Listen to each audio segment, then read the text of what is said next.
kita coba linking. Mulai linking itu adalah mulai mengaitkan antara tujuan bisnis dengan tujuan IT.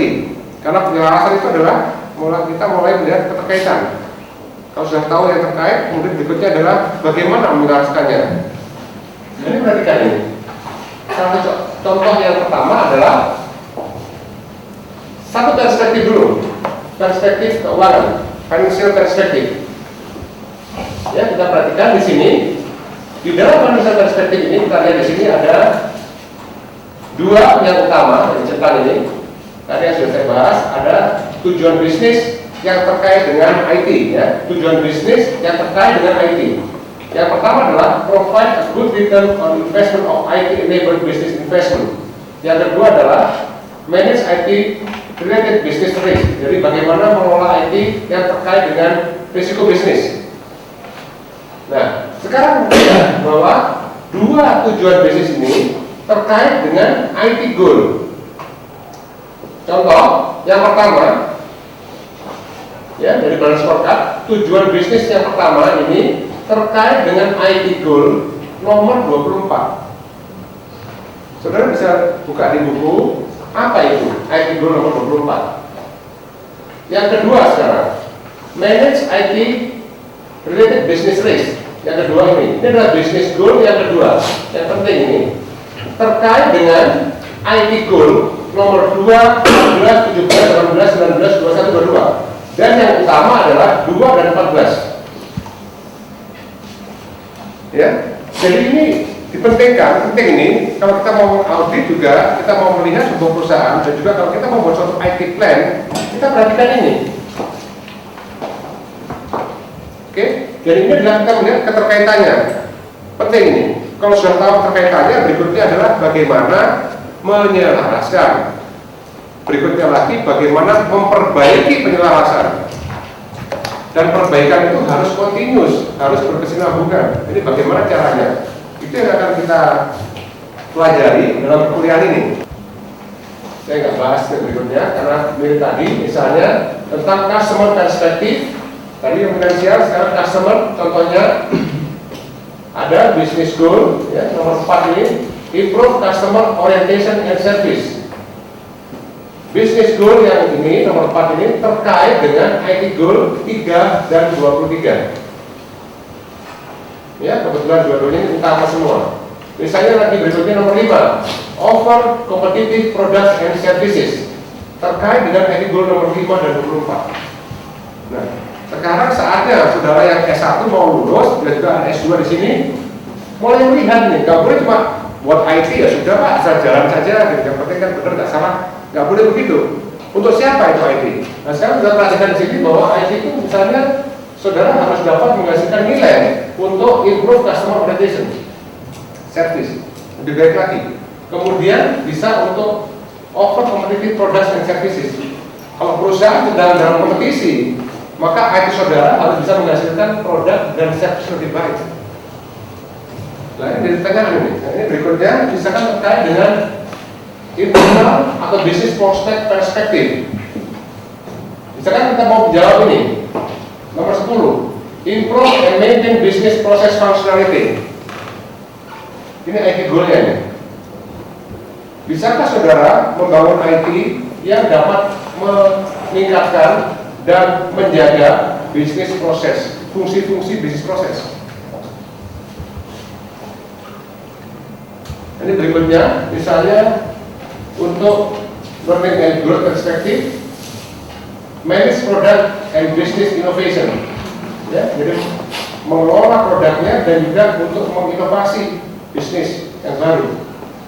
Nah, bisnis goal ini bisa nggak dicapai oleh tujuan IT ini? Dan ini yang banyak sekali pertanyaan yang dapat saudara kerjakan melalui riset saudara, tugas akhir maupun tesis S2 dan S3. Nah, sekarang berikutnya, setelah saudara tadi saya bisa beri sedikit tentang balance scorecard COVID. Kemudian berikutnya, sebetulnya di dunia ini ada banyak tata kelola atau IT governance, ya, ada banyak IT governance. Nah, kemudian dari banyak IT governance itu berbagai framework yang akan kita gunakan, ada banyak pilihan. Ya, jadi IT governance framework itu ada banyak. Kemudian kita pilih yang mana. Pemilihan itu nanti digunakan supaya di dalam perusahaan atau organisasi yang sedang kita pelajari itu dapat mengarah pada best practice. Jadi gunanya adalah framework dipilih, ya, jadi IT governance framework dipilih. Kalau sudah dipilih nanti untuk supaya dipaskan dengan kebutuhan perusahaan supaya dia bisa best practice. Contohnya, salah satu contoh, beberapa contoh untuk IT governance framework. Yang pertama adalah Information Technology Infrastructure Library (ITIL). Yang kedua bisa menggunakan ISO 17799 dan sekarang menjadi 27002. Terus kemudian yang tadi sudah saya singgung adalah COVID, singkatan dari Control Objective for Information and Related Technology. Nah, pada prinsipnya penggunaan dari IT Governance Framework tersebut untuk memberikan peluang yang besar terhadap efektivitas dan efisiensi penerapan teknologi informasi untuk mensukseskan strategi bisnis. Nah, sekarang kita perhatikan di sini apa kekuatan dari masing-masing IT Governance Framework. Perhatikan ya. Kalau tahap awal adalah untuk melihat bot. Jadi maksudnya untuk mendiagnosa. Kalau kita mengaudit itu diagnosa apa yang terjadi, apa kekurangannya, apa seperti kalau di dalam kedokteran apa penyakitnya, gitu ya. Kita gunakan bot.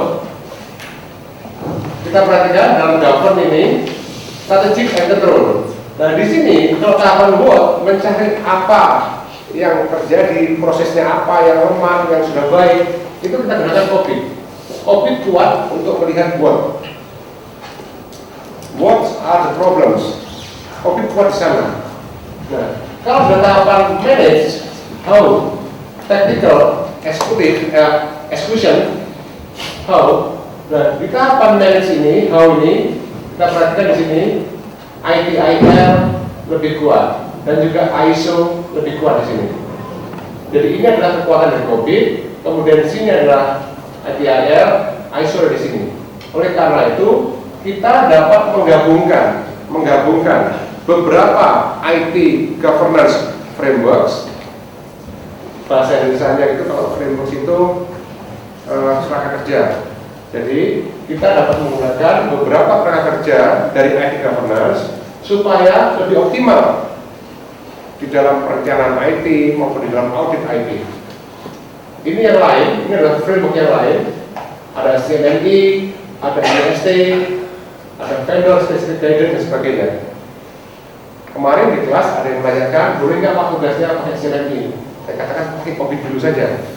Alasannya adalah karena buatnya harus kuat dulu. Kalau buatnya sudah kuat, nanti berikutnya akan dijabarkan pada how, bagaimana melaksanakannya, kita boleh pakai CMMI.